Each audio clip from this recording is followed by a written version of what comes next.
Bueno, pues doy inicio al programa presentando a Tomás Corredor, director y guionista, y a quien me da mucho gusto tener en esta mesa. Hola, Tomás. Hola, muchas gracias.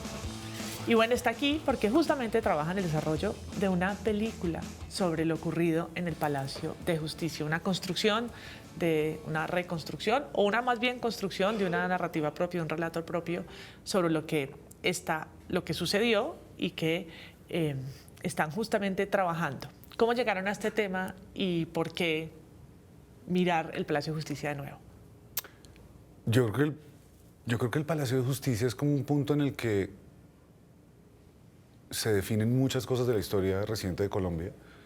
y creo que es un punto en el que si uno no lo entiende y no vuelve a él, muchas de estas cosas se siguen repitiendo, siguen pasando, y creo que la definición de la historia del país en ese momento nos muestra que el conflicto era una realidad colombiana, que no era algo que pasaba en el campo o que no pasaba en otros lugares. Cuando uno crece, en mi familia no había mucho una discusión política cuando yo era pequeño, entre los grupos de amigos con los que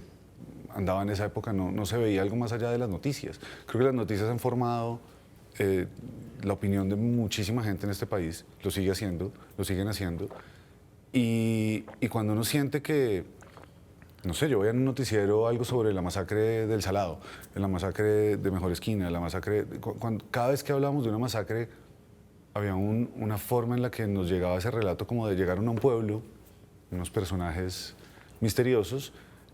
sacaron a tanta gente o metieron a tanta gente en un sitio y estuvieron durante un fin de semana o durante 2 días asesinando personas en la Plaza del Pueblo, por ejemplo. Y cuando uno mira el Palacio de Justicia, hubo una masacre en la plaza principal de la ciudad y yo siento que ahí pasó algo muy raro con la sociedad, como que la gente, obviamente no toda la gente, pero hubo una generalización del mirar a otro lado, es un caso aislado, esto que pasó es muy raro, y como si la realidad nacional se pudiera dividir en múltiples realidades. La gente pues seguía comiendo a 2 cuadras del palacio mientras estaban matando gente ahí, evacuaron algunas personas y pasó como algo gravísimo, pero no hubo como una rápida respuesta de la gente por averiguar realmente qué había pasado, cómo se construyó eso, y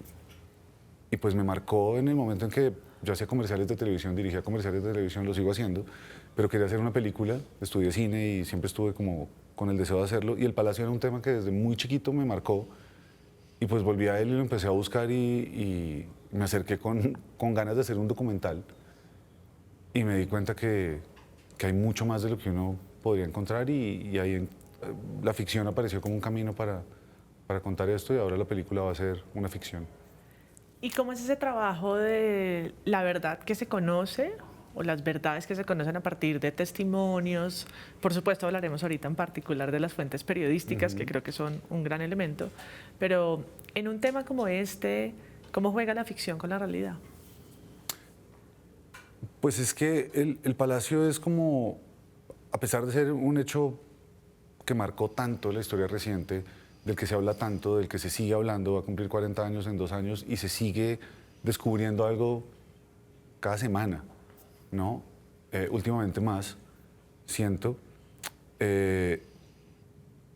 Cuando empecé a pensar en una película sobre el Palacio, pensé en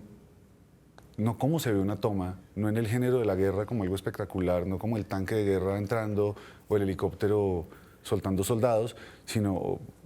en qué le pasa a la gente que está adentro, ¿no? Nosotros tenemos